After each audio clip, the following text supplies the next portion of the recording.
நம்மளது 4 பேருக்கு வயசு 60க்கு கூட இருக்கும்.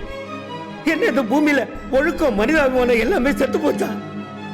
17 வயசு பையன் செய்யற தப்பையே 70 வயசு கிழவனு பண்றாங்க. அந்த தப்பு எங்கிறத கண்டுபிடிக்க, எப்படிங்கிறத கண்டுபிடிக்க. விபச்சாரத்தை சட்டபூர்வமாக்குங்க. இந்த மாதிரி நாசமா போறவனுக்கு அங்க போய் தொலைட்டும்.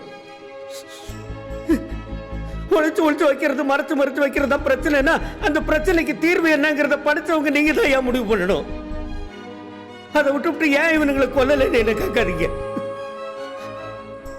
எங்களை வளர்த்தவங்க வாழ வைக்கிறதுக்கு தான் ஏன் சொல்லிக் கொடுத்தாங்க, சாகடிக்கிறதுக்கு சொல்லிக் கொடுக்கல. ஆனா இன்னைக்கு கத்தியால கழுத்து அறுக்கிறதுல இருந்து ஆண் பெண் உடலுறவு, பொம்பளை புள்ள பெக்கிறது எல்லாத்தையும் ரெக்கார்ட் பண்ணி உலகம் பூரா பரப்புறீங்கய்யா.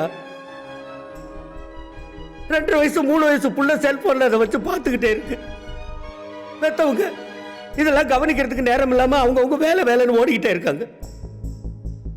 அவன் வளர்ந்து வாலிபன் ஆனதுக்கு அப்புறம் பார்த்து மனசுல பதிஞ்சு போயிருக்கிற வக்கரத்தை மத்தவங்க மேல பிரயோகம் பண்றான். இதுல என்ன யாரையா கொலை சொல்றீங்க? யாரை கொலை சொல்றீங்க?